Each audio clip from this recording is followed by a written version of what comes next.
are there any sort of general rules about which parts of chemistry are the most important? What are the parts of attractional interest or the kinds of attractional interest that are most important? There's aesthetics, there's personality, there's, I guess, comfort, safety. Are some of them more important than others? Does it vary from person to person? I think it sometimes varies from person to person. There are people who it's very important to them, for example, their partner's looks or whether their partner dresses well. I think we're all human. I think we're all attracted to somebody who looks good, somebody who dresses well, or somebody who carries himself well. I think those are things which everybody likes. The question is, do you really realize how important that is to you? Do you know how important that is to you?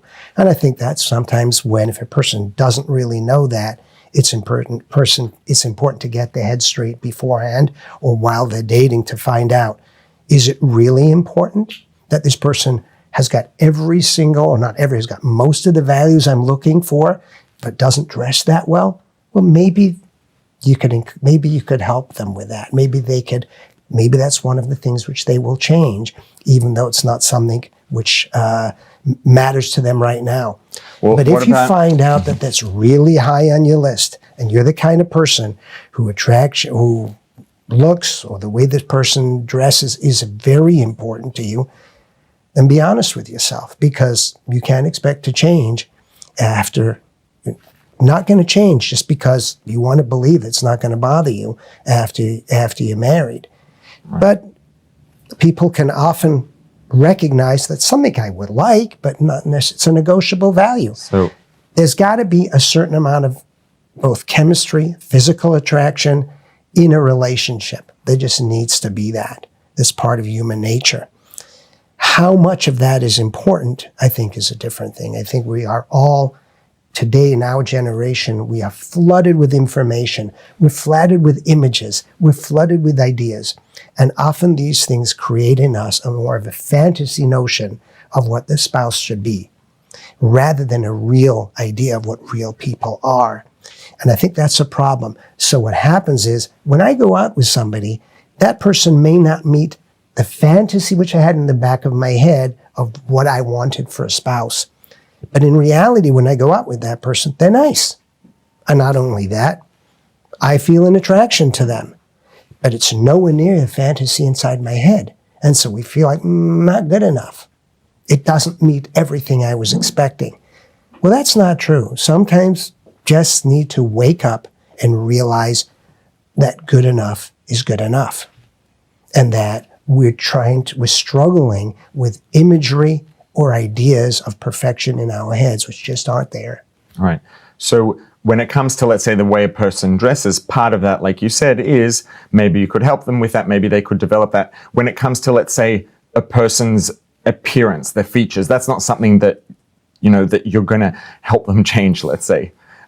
So is there anything a person can do, or if someone comes to you and they say, look, I'm meeting this person, I really appreciate their personality and values and all these things.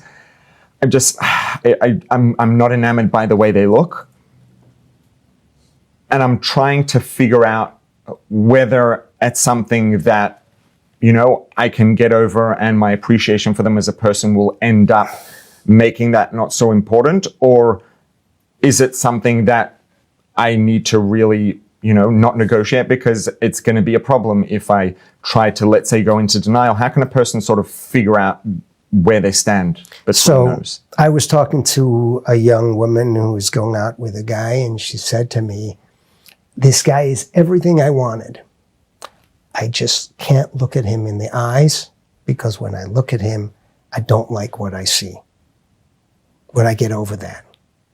And I told her, no, you won't get over that. If you don't like what you see now, probably isn't going to get better. But interestingly, that was after the first date. After the second date, she told me, he's a great guy. And I said, what you said about his looks? I like him because when he smiled, he radiates this happiness and this acceptance, and she feels good about it. That's a case where she was a little bit too quick on a judgment.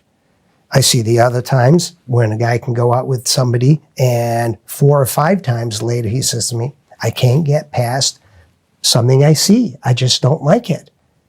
Well, and not only that, but I don't feel good about it. Well, that's not going to change. If that's right there and it's still there, just because the other things work out, that doesn't mean that that's going to go away. If you have 3rd, 4th date and you've talked and that doesn't go away, that's a good indication this is probably not for you. Mm-hmm. However, what I'm talking about is when people say it's good, but it isn't good enough.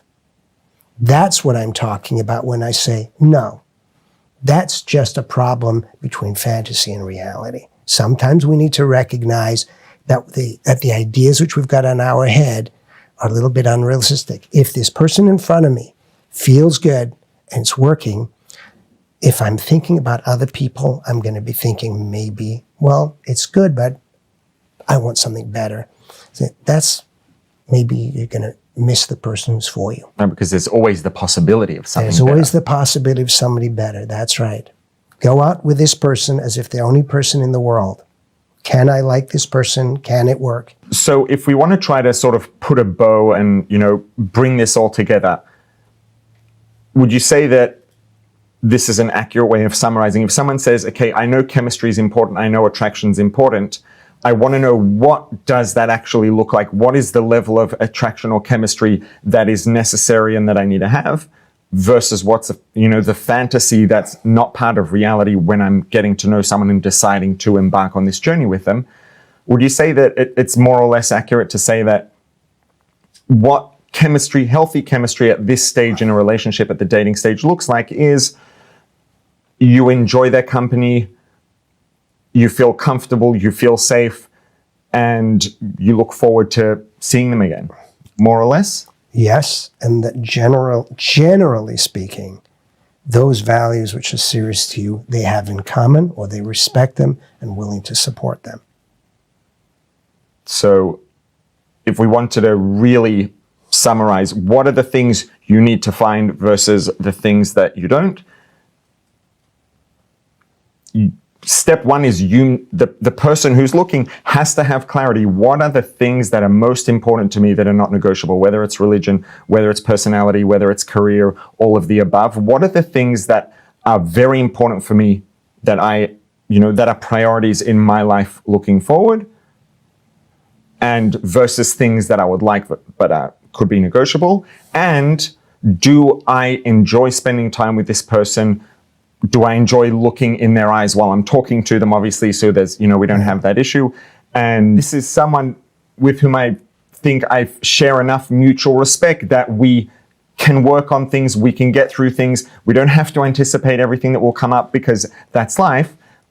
But I feel that we can work together as a team and get through things, make it happen. We like each other.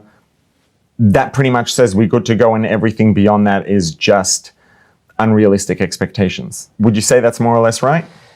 Yes, I want to say one thing about personality, however. I'm referring to character, not personality. Character is usually things like what they believe in, what's important to them. Personality is different. I think people have a sense of what personality they want. I want somebody who's outgoing. I want somebody who's quiet. I want somebody who's loud. And if they don't have a sense before, they'll find out when they meet the person if they like them or not. That's right. Or whether they're comfortable with that. Right. Or even more so, not if they're comfortable with it, whether it's something which they're used to. And I think because it's not what they were expecting, they may think it's not for me. I like this person, but they may be a little bit too loud. I wasn't expecting a loud person. This person is quiet. I wasn't expecting a quiet person. I like everything about them, but their personality is not what I expected.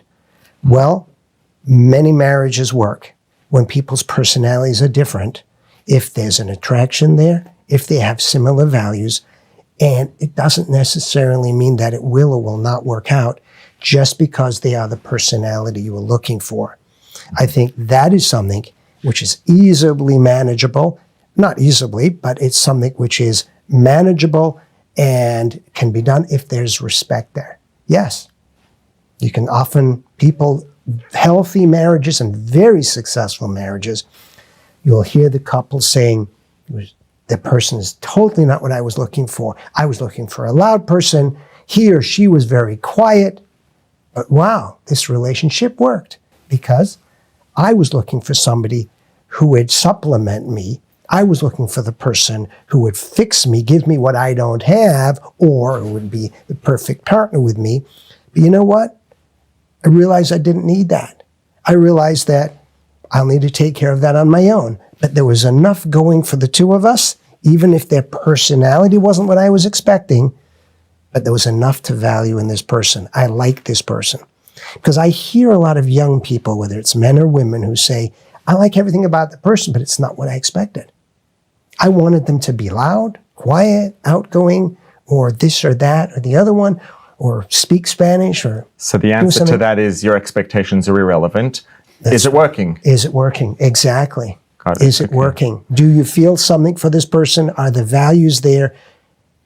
That's the hard work of marriage. Whether you feel like everything is working before you get married, you're going to have to work things out anyway. It's going to be there anyway. Going to be there anyway. Got it. If you can't stand these things, if these things bother you in a big way, there's an absolute intolerance of these things, then of course you don't want to continue with a relationship. But if you're just saying it's not what I expected, I was looking for this because I thought this would be very helpful to me, and it's not there, that might be a mistake to overlook this person or to not continue the relationship just because they weren't what you were expecting. They're not like my mother, or they're exactly like my mother or my father, whoever it might be. Or they're only 45% and not 48% like them. Exactly. Right. So, okay, I think this is going to be really, really helpful to a lot of people. Thank you very much. I just want to tie up with one question. If you had to pick your number one top piece of advice for someone who is in the process of dating, about to start dating, what would your number one piece of advice be? Be open. Oh, I didn't see that coming, but I'm Be open. Be open to new experience. Be open to the unexpected. Hold on to what you believe in, but be open to the unexpected. If you haven't yet, click on the subscribe button, then click on the notification bell to see future videos. And please, again, share the link wherever you share things on social media, Facebook, wherever it is, WhatsApp groups, WhatsApp status, to help this message reach more people. This has been the Bites of Judaism podcast. This podcast has been made possible by Mr. and Mrs. David and Malki Smetana. If you found it valuable, please leave a 5-star rating and a review. It really does help it reach more people. And tell your friends about it. If you haven't yet, you can subscribe on all the major podcast platforms at rabbiglick.link/podcast. To dedicate a future episode of the podcast, send an email to podcast@rabbiglick.com. See you next time.